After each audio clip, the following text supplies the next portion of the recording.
嗨，大家，要先谢谢支持喜欢 Angel8810 的你们，然后要请大家给我意见，因为我今天第一次试着就是不要入镜头，单纯的用声音跟大家见面。喜欢或是不习惯这样子的方式，看有什么想法都欢迎在留言或是私讯我跟我说。开工已经一段时间了，希望大家年假那几天所累积的那个作业量，对，我们也要写功课，已经都把生活已经上轨道了。祝福你们！如果你有想要听的主题，或者是有想要借由我在节目上，你有想要思念的人，你有想要跟他说的什么话，都欢迎写信到 Angel8810 后面有一个小写的 c@gmail， 我可以帮你们在节目上做转达。最重要的就是开启小铃铛、订阅跟分享，开启小铃铛、订阅跟分享。那我们就进入我们今天的主题咯。 OK，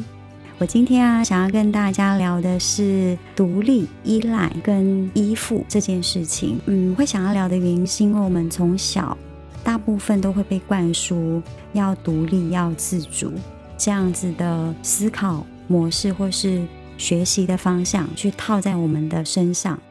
过去的长辈或是我们自己可能都忽略了情感连接的重要性，等于是没有完整的去了解跟理解依赖、独立跟依附之间的关系，就只是很断定的就是不要依赖，不要有依赖人的习惯，要独立，要爱自己才能爱别人，要坚强才能爱别人，不准哭。男生的话可能会有男儿有泪不轻弹这些说法，其实我个人真的不是那么的欣赏，特别是男儿有泪不轻弹这个要求的行为模式，对于心理上其实是不健康的。其实真正在最佳的养成跟塑成的时期是在我们的孩童时期。如果可以在我们受到挫折的时候是需要主要照顾者，这个主要照顾者通常在孩童时期就一定是我们的父亲、母亲，或者是可能是长辈，适时的去给予我们陪伴，也敏锐的察觉到我们的需求，给予我们适当的支持。其实唯有透过主要照顾者一次又一次、一遍又一遍的这样子陪伴我们成长，照顾我们，也照顾我们的情绪，给予我们安全感，很扎实的让这个东西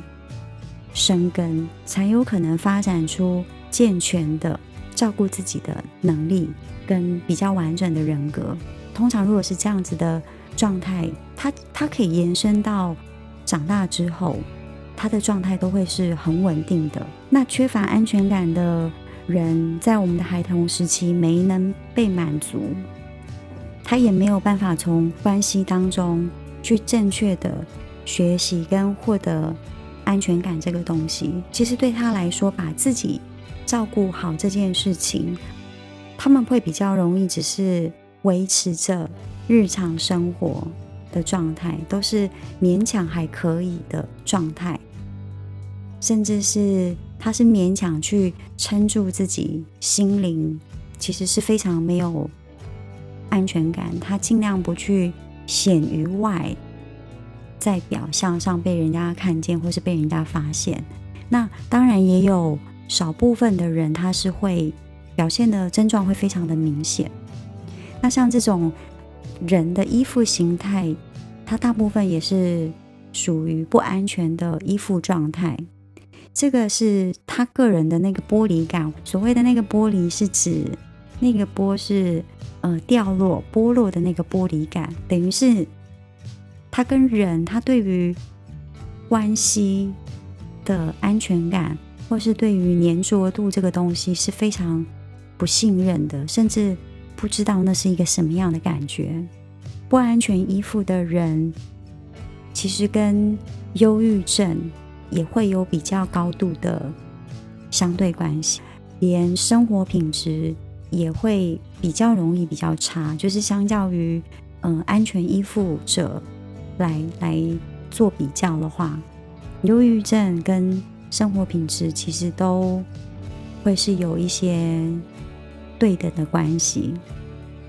如果我们没能在孩童时期，我们根本不是能够由我们去控制的这个安全感的建立，我们还有可能去学习吗？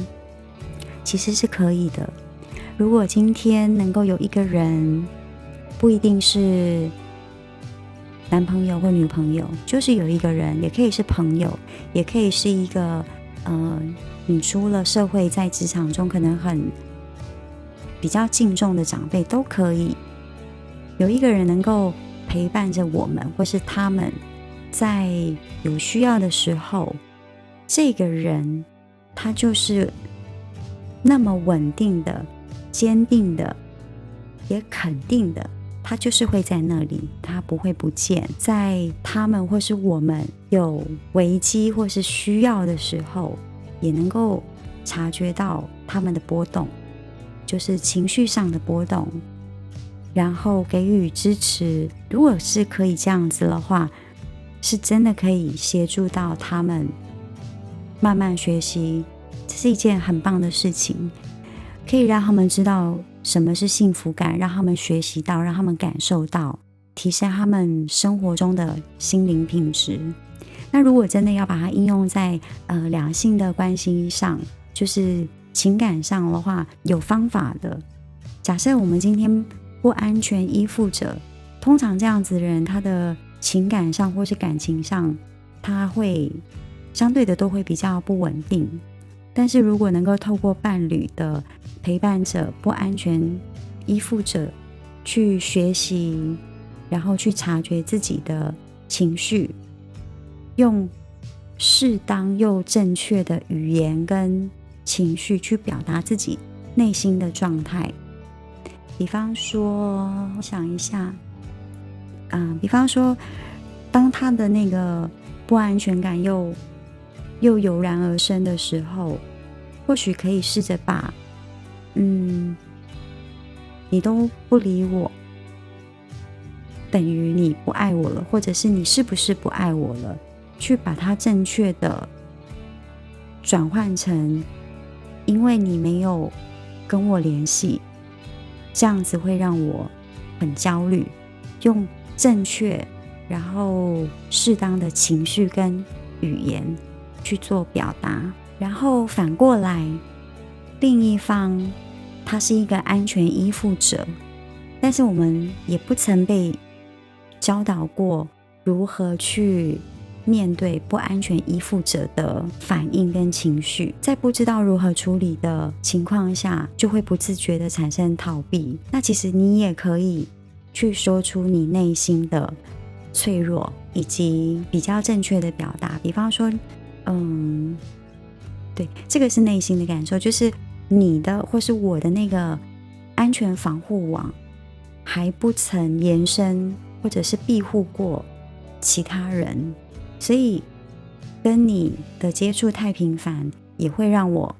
有一点害怕有一天会被你抛下。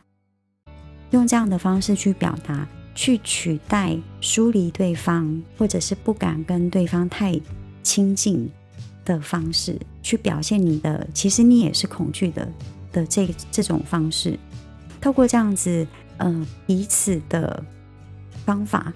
都可以比较正确的去接住对方的依附以及不安全依附的警铃。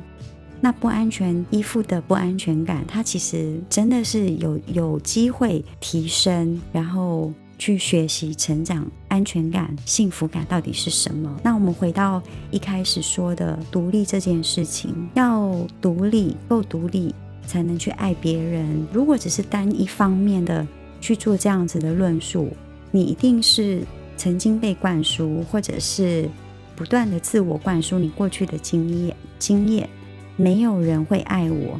所以我必须什么都要自己来。没有人可以陪伴我，所以我一定要自立自强。我也只相信我自己。这样子的相对应的观念，其实是不够完整跟不够健康的。并且其实是没有人可以相信，还是说在你的孩童时期，或是你也灌输了如果现在已经有结婚的人，你也灌输了你的孩子这样子的信念，然后或是经验或是记忆，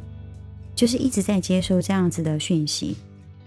去让这样子的信念一直不断的被强化。对，就是没有人可以陪伴我，但其实这样子是不够健康的。对，我必须还是这样说。其实啊，每一个就算身心灵多健康的人，他绝对都需要一个羁绊跟依附的情感关系。不是成熟的人，他就不需要情感上的连接。那为什么我今天会想要跟大家聊这个？就是在从开工完到昨天吧，我这阵子所接的个案，其实大部分的问题核心都来自于不安全感这件事情。所以其实让我觉得就是很想去跟大家分享这件事情啦。因为安全感它真的是我们每个人心中的一个钻石跟宝藏。对，只要安全感如果能够学习的够好，或是够健全够扎实的建立起来的话，它延伸出去的很多面向的很多问题其实都会比较低。所以我今天就好想跟大家分享这件事情，也希望能够有帮助到听节目的听众。那我们今天节目就先到这里哦，记得要帮我开启小铃铛、订阅跟分享。各位，拜拜。